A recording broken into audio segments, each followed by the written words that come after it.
No way. I had to rewind it like 3 times to believe what I was seeing. And even then, I still couldn't believe it. Nancy Pelosi stirring, slurring, blinking, literally freezing mid-sentence on live TV. Just days after being accused of stabbing Joe Biden in the back, her face locked, her words stumbling, her body shaky. And all of this while defending the very man that her own party now wants to replace. But just when you thought that was the most shocking part, bam, enters the room Hunter Biden. President Biden's son takes the mic and unleashes absolute fury on Pelosi, George Clooney, David Axelrod, CNN, even Jake Tapper was not safe. Guys, we're talking full-on nuclear meltdown. Folks, I'm talking profanity, name-calling, cursing, finger-pointing. It's all on record. And this isn't just a bad week for Democrats. This is the full-on collapse of their inner circle. One's glitching on national TV and the other one's like screaming into a microphone. And meanwhile, you got foreign governments like Mexico. They're issuing travel warnings to their citizens about Florida. Yeah, Florida. Guys, you can't make this stuff up. Let me ask you, which is safer to you, Mexico or Florida? Y'all let me know. But so while the left melts down in public, President Trump, he's quietly securing the border, flying out illegals, and actually doing the job that the American people elected him to do. It's almost like watching a rescue mission and a demolition derby all at the same time. So in just a second, we're gonna cover the exact moment that Nancy Pelosi goes blank mid-sentence and why this could be a sign of something much, much worse. Let me know in the comments if you guys know what's actually going on that's actually worse than what we're seeing for Pelosi. Then, of course, we need to cover Hunter Biden's volcanic rant and what it really means about a Democratic civil war that nobody can hide anymore. And later, we're going to break down how Ron DeSantis' Alligator Alcatraz is actually working and why Mexico's bizarre attack on Florida has Border Patrol agents laughing out loud. You can't make this stuff up, guys, but this isn't just politics. It is implosion on tape, and you're going to want to see every second of it. So stick with me. Let's get into it. If you appreciate the daily news updates, hit the like button and subscribe. So I want to go ahead and start with what broke the internet because, folks, I've seen a lot of strange political moments, but this one felt like a system crash in real time. You know what I'm saying? Nancy Pelosi appeared on camera this week, once again defending Joe Biden's presidency, but what should not have been in all honesty, it really should have been a very simple, polished response, turned into one of the most, let's just say, uncomfortable public appearances of her career. Her face, it was almost unrecognizable. Her speech, slurred and shaky. Her mind, seemingly somewhere else. Now, at one point, she froze completely, like mid-thought, mid-sentence on national television. The camera didn't cut. She just stopped. Now, does this remind you of anybody? I'm going to give you like 3 seconds to determine who this reminds you of. The guy has a nickname of a turtle. Yeah. Doesn't it remind you of Mitch McConnell, how he froze? Anyway, multiple times, mind you. And so what makes this so shocking is that this wasn't just some backroom interview or some shaky phone call. No, this was Nancy Pelosi, one of the most powerful, richest, wealthiest political figures of the last 25 years, broadcasting to the world that everything is not okay. Social media exploded. So was it a seizure? Was it a stroke? Was it the result of years of plastic surgery finally catching up to her? And here's the darkest theory. Was this a woman being propped up by a party that no longer has the heart to pull her off stage? You tell me, is this normal?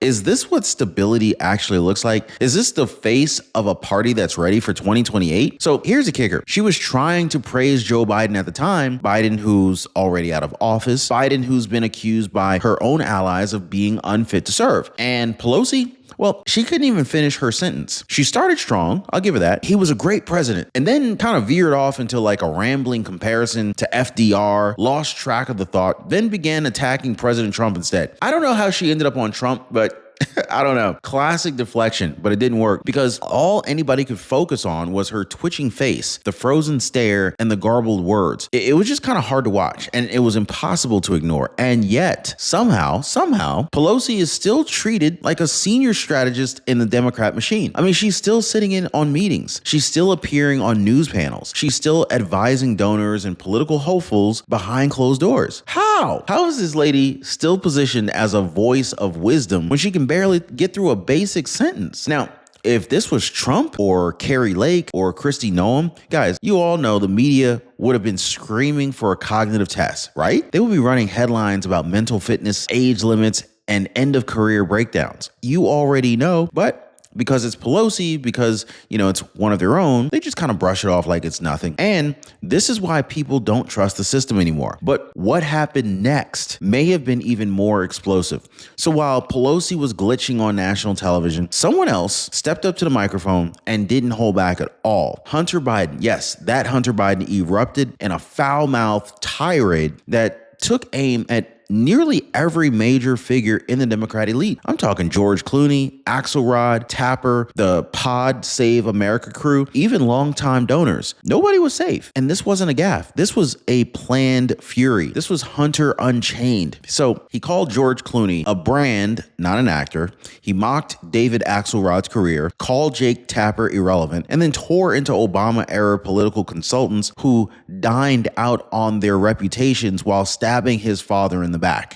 This was the raw, unfiltered rage of a man who essentially watched the same people who protected him for years suddenly turn on the family name. But let's not forget Hunter Biden. He's not just some celebrity son. He is at the center of the most controversial political families in modern American history. And for him to explode like this on mic, in public, this isn't just a tantrum. This is a signal. The Democrat machine is splitting. So you gotta wonder what triggered him, right? Nancy Pelosi's subtle betrayal, George Clooney's anti-Biden article, Axelrod calling for Biden to step aside, the sudden flood of Democrat elites who turned on Joe Biden after the debates. And Hunter? Oh, he snapped. They stabbed my father in the back, he said. They're replacing their judgment for this, right? What right do they have? These are the questions that he's asking. And then he dropped the bomb. These are people who've made millions off my dad, off his loyalty, off his career, and now they want to bury him because of a bad 90 minutes on stage. It was one part defense and one part breakdown. And I almost wonder if it was another part admission of guilt. They made millions off of his dad.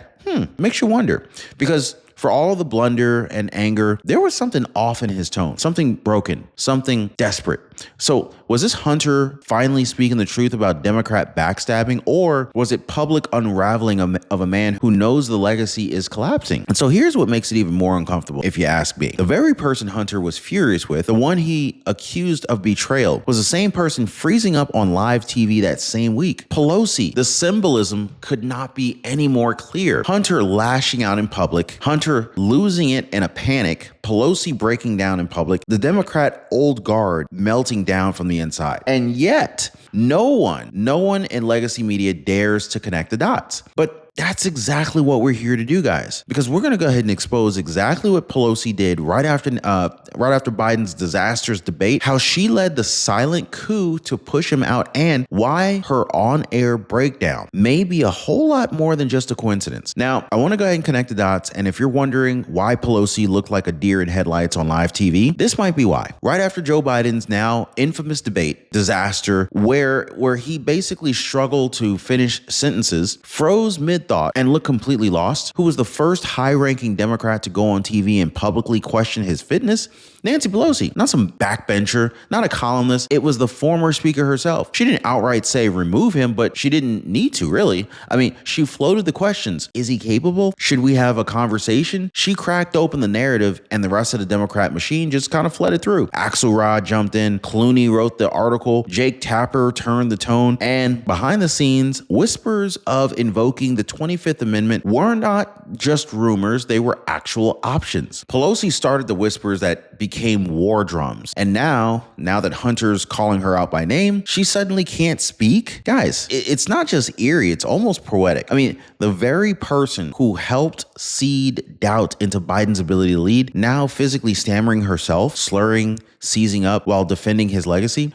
Was that a glitch? Or was it guilt boiling to the surface? And here's the kicker, guys. When asked point blank if she had second thoughts about what happened last summer, Pelosi dodged the question and she started talking about Donald Trump. Now, you can't make this stuff up, guys. She couldn't say like Biden was sharp. She couldn't say that, but she made sure to say that President Trump wasn't of the same mind. So I think it's clear that this is not leadership. This is survival. This is political cannibalism, and it's on full display. Now, while Pelosi melts down on camera and Hunter torches the elites, guess who decides they want to a piece of the spotlight. Mexico. Yes, the same Mexico struggling with cartel rule, where 70 people are murdered every single day, has issued a travel warning for Florida. You heard that right, guys. The Mexican consul in Orlando warned citizens to take extreme precautions if they visit DeSantis' Florida because they might be detained for anything. Now, let's pause, guys. This is the same Florida that just launched deportation flights out of Alligator Alcatraz. Guys, a state where law enforcement actually works, a state where immigration laws are actually enforced. And Mexico wants to pretend it's dangerous? It's kind of like a bank robber criticizing the police station for having security cameras. You see what I'm saying here? Even former Border Patrol Chief Chris Clem said it best. He said,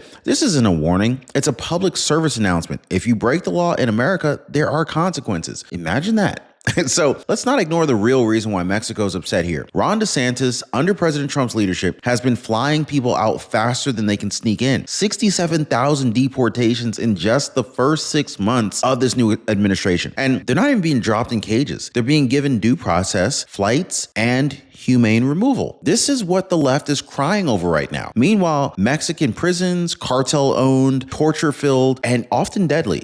But yet, we have to pretend like Florida's all of a sudden a threat here. I know, it's totally crazy. And speaking of Florida, what DeSantis just built down there, the so-called Alligator Alcatraz, it's triggering global elites and open border activists alike. But what if I told you that this wasn't chaos, that this was the plan? There's a reason why so many people are calling chapter after hearing about them from me. I mean, it's because they're the real deal. It's because they're super duper legit. Guys, I've partnered with them because they're honest, they're thorough, and they deliver results. Catherine Garcia, for example, she said she actually got to talk to a real caring person and walked away owing nothing. Get this, Jamie from Texas, she's saving $600 this year. You don't need to wait for another billing surprise or regret. Make this your moment to take back control today, guys. Give her friends a call at Chapter. Phone number is down below and see how much money you can save. Phone number is 909-563-8279 or visit them at askchapter.org/Ron. Chapter makes it easy. Just make the phone call. All right. So while the left is glitching, screaming, and panicking in public, President Trump and Governor Ron DeSantis, they're getting to work behind the scenes, and it's not chaos. It's actually strategy. Now, you've heard the nickname already, Alligator Alcatraz. This is a secure deportation facility in Florida that just launched official removal flights.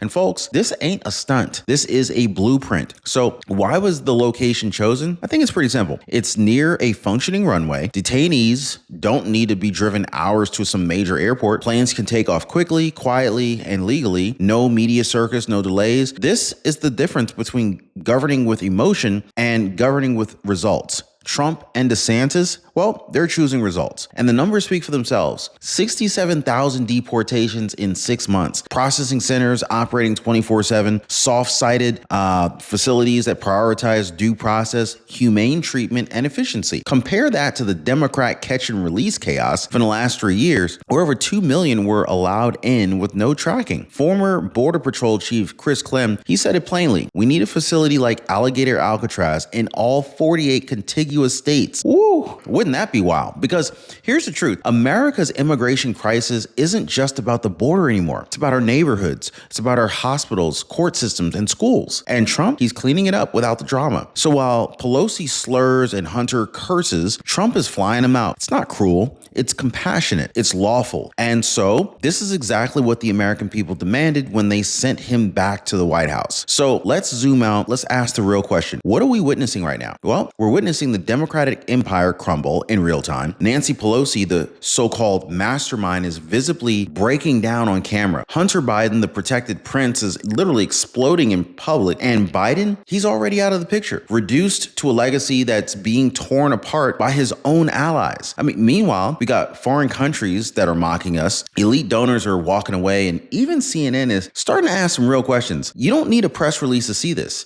You can feel it. The Democrats, they're in total disarray, guys. And in the midst of this implosion, Donald J. Trump is rebuilding the foundation. Deportations are up. The economy is stabilizing. The border is being enforced. Allies are respecting us again. And working Americans are finally getting a break. So this is not just a shift. It's a reset. The era of slurred speeches, secret backstabbings, and media cover-ups, it's ending. And what comes next? Accountability, order, strength. Pelosi may be glitching her way through interviews. Hunter might be cursing on microphones, but the American people, we're wide awake. And we're watching it all burn down while Trump builds it back up. So if this video opened your eyes just a little bit, if you're fed up with the media lies, the political games, the disgraceful leadership that we've endured, then do me a favor. Like, subscribe, and share this video right now. It is time to shine a light on the meltdown and amplify the comeback. And hey, YouTube thinks you're going to absolutely love this video that's just popped up on your screen right now. So if you want the full story, go watch it there, and I'll see you on the other side.